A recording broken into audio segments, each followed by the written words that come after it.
Hello, everybody. So welcome to this webinar on the launch of this new database for the regulated pest list. So just before I start on, just to let you know, we'll be recording for tutorial purposes, and the video will be put on Channel World Seed as well. For the questions, you can ask any questions through the Q&A section of the section here online, and I will answer the question at the end. Also, you will be able to ask questions at the end. For this, please put on your camera when you're asking your question. So I'm going to share my screen so you can see the presentation. Okay.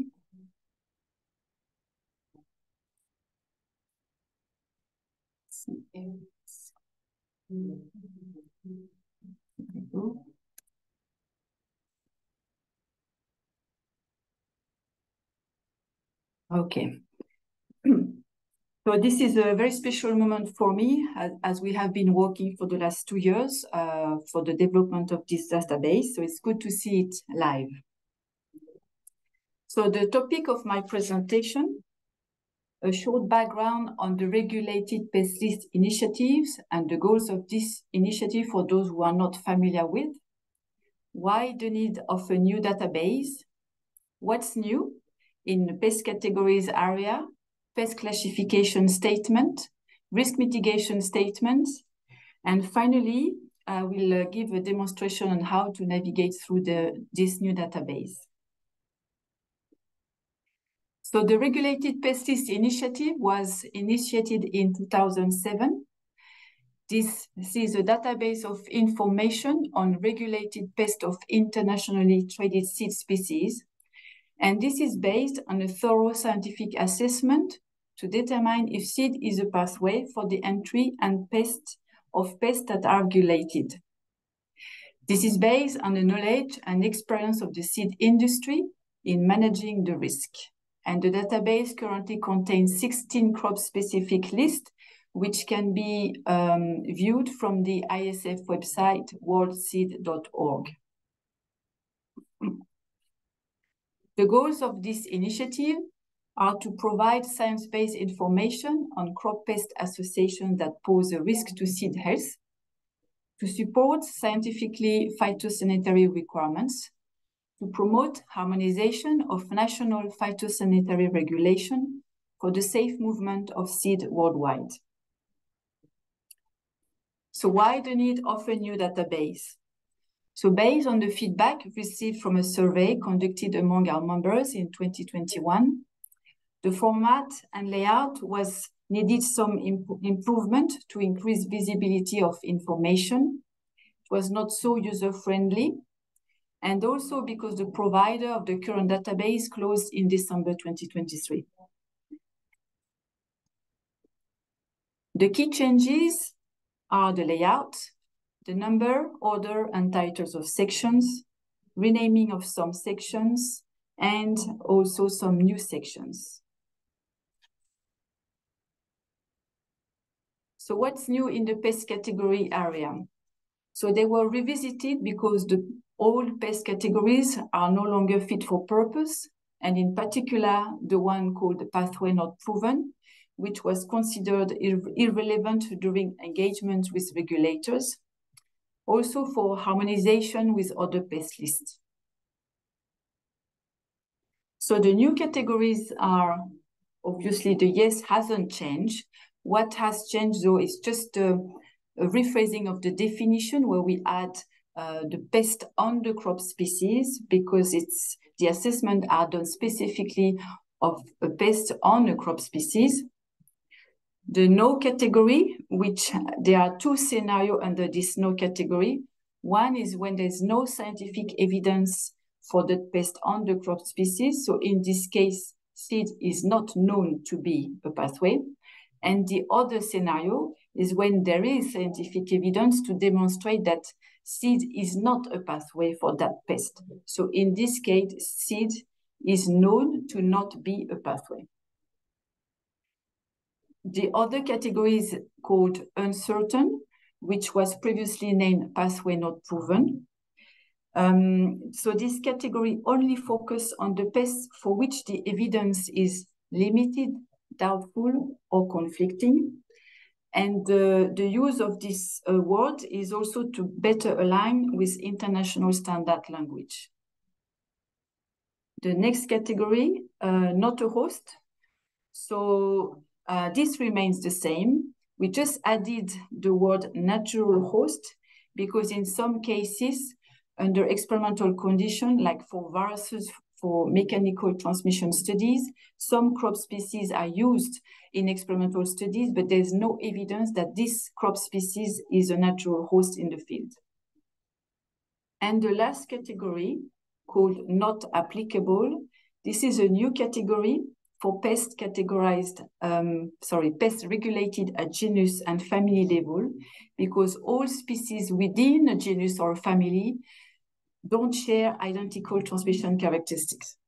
So, and this is aligned with ISPM 38, which recommends that pests are assessed at species level.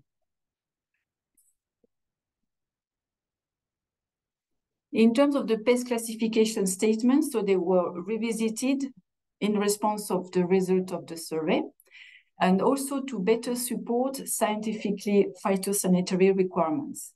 So the key changes is to have stronger statement based on scientific literature, to only state facts and data, and also to have references cited at the end of each sentence so people can see from where we got the information from. And also to have standardized sentences and layout. So the best example is the pest list that was just uploaded last September, because obviously all these changes will not happen overnight, and it will be done as we go through the review of the existing pest list. The risk mitigation. So this have also been revisited to address activities from the seed sector during seed production, to support initiatives such as systems approach, which emphasizes on activities during seed production. And the key changes are to broaden the content of the information provided and to move the risk mitigation information before the detection information, because detection method is actually part of the risk mitigation tools. So currently for risk mitigation, we have this closed question just specific to seed treatment. And now in the new pest list, we will have that will include the current processes applied by the seed industry. For example, seed treatments, seed cleaning, field inspection, resistant varieties. And for pest management strategies, they should only be cited in the risk mitigation section, do not provide any recommendation. Also, not to cite any names of products or active ingredients of treatments, because some of the products are not accessible in some countries. and should be based on the standard ISPM 38 on the movement of seeds. So now I'm going through to show you how to use this database and what are the key changes and how to find information. So let's see.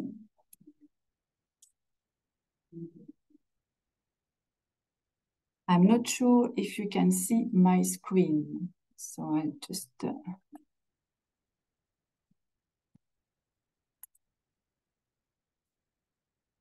Here we go.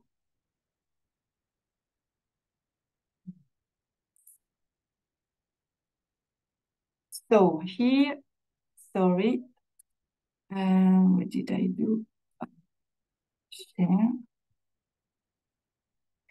Here we land on the ISF webpage at worldseed.org, and there are two ways you can access this pest list, either through work, phytosanitary matters, and here you have the ISF Regulated Pest List, or you can also access through resources and scrolling down to ISF Regulated Pest List.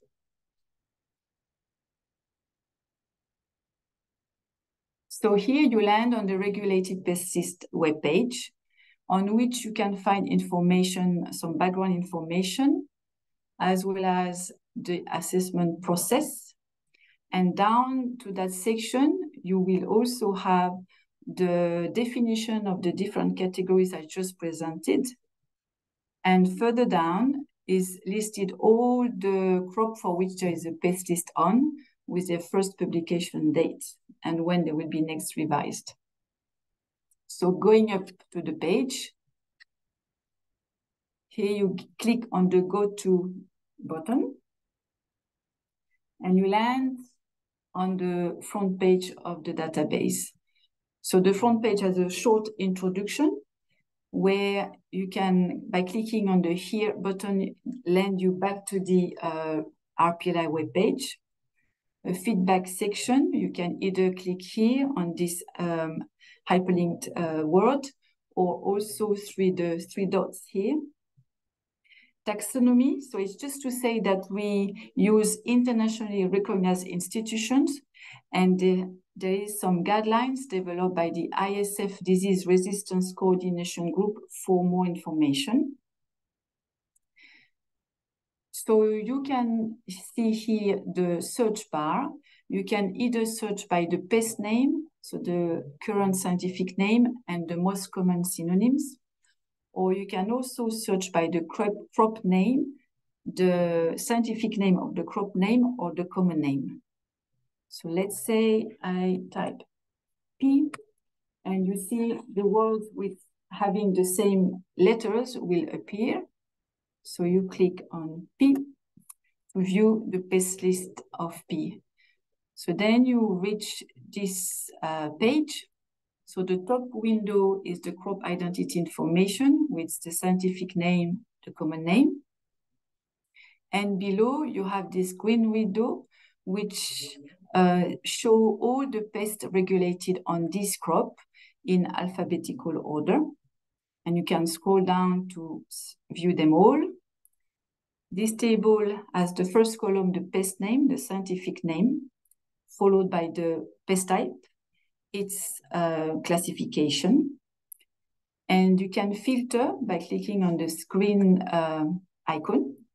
You can either filter by pest type or pathway. You can select one only of those or more than one. And to view the information, you can either click on the pest name itself or on the eye icon. And this will lend you to the information. So the pest identity information here with the yellow window, with the scientific name, synonym, if there are any, pest type, disease name, and EPO code will be added shortly. This is a new field we have added. And below that, you have this brown window that contains the pest crop information with when it was last updated and with this classification New field has been added for the ISF pest code that will be added. And then you have the pest classification. So the way is to have, it's a start with a clear sentence. There is no evidence that this is a pathway, followed by the scientific evidence to support that statement, that first sentence. And then we also add additional information that are useful for people like host range, geographical distribution, and also whether the crop may be a pathway for other, the pest may be found on other crop species. In this case, we have alfalfa for alfalfa mosaic virus. And then below that, you will see the information related to pest management, which was previously called risk mitigation. And underneath, you have the pest detection when available. And finally, all the references are listed below. We add a link when it's available, so the abstract if it's not publicly available, or the link directly to the PDF when it's available. And I forgot to mention that in the statement here, we add the references at the end of each sentence so people know where we got the information from.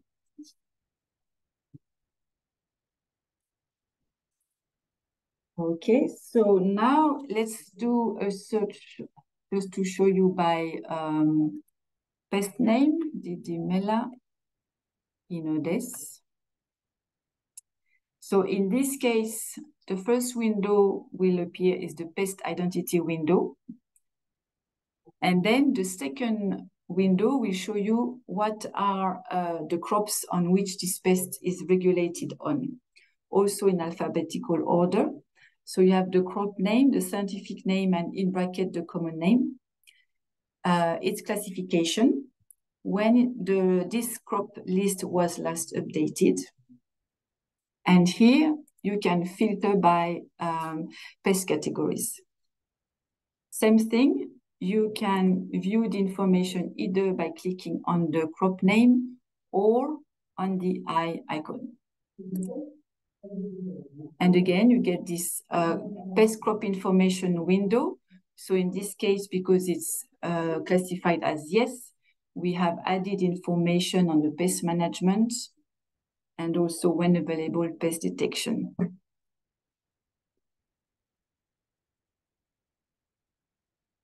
So you have seen here, there's this little window on your left-hand side. So this is the different field you have searched through. So if you click on it, it takes you back to that window. So pest identity, pest crop information. And at the bottom, it will take you back to that green window where you can see all, in this case, the crop for which this pest is regulated on. Finally, just to finish off, how to export data and how to provide feedback through these different windows. So you can export the data by clicking on any of these little three dots. Here, export PDF, export PDF. So, and then you can also on any of those see, provide feedback. You can also provide feedback through by clicking on this feedback board as well. Just as an example, I'll click on this one to see how the report look like.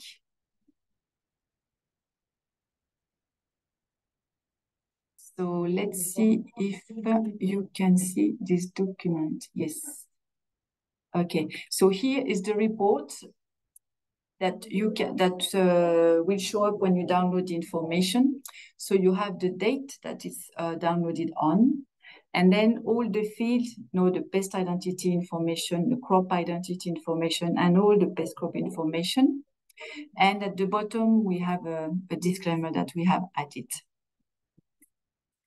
That's all for me. I will stop sharing and see if there's any question. And view that.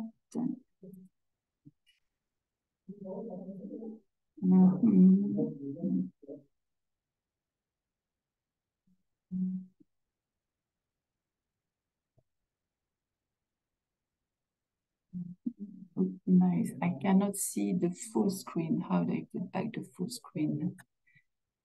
Alors, excuse me, I'm just going to ask.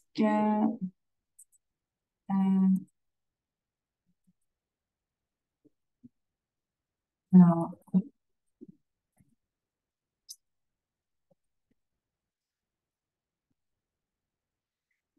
Sorry about that. I just can't see the full screen, so I cannot see any of you if you are. Oh, okay.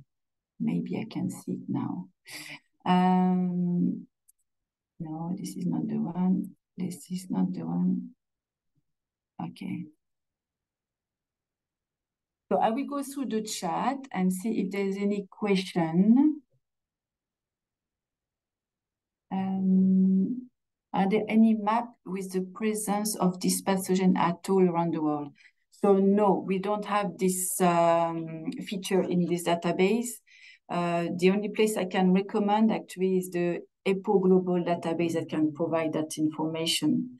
For me, I just have a sentence about geographical distribution. I don't go in the details, no specific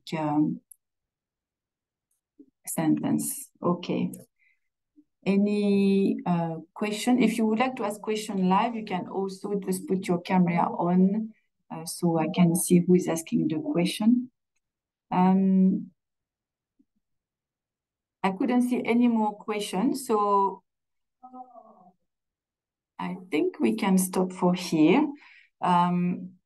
So I would like to thank you very much for your participation.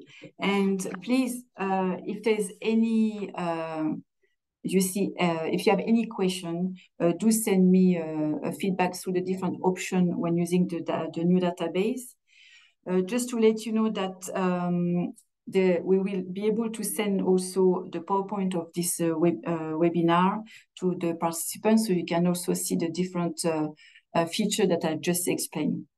Thank you very much, and hopefully you will enjoy using this new database. Thank you. Bye-bye.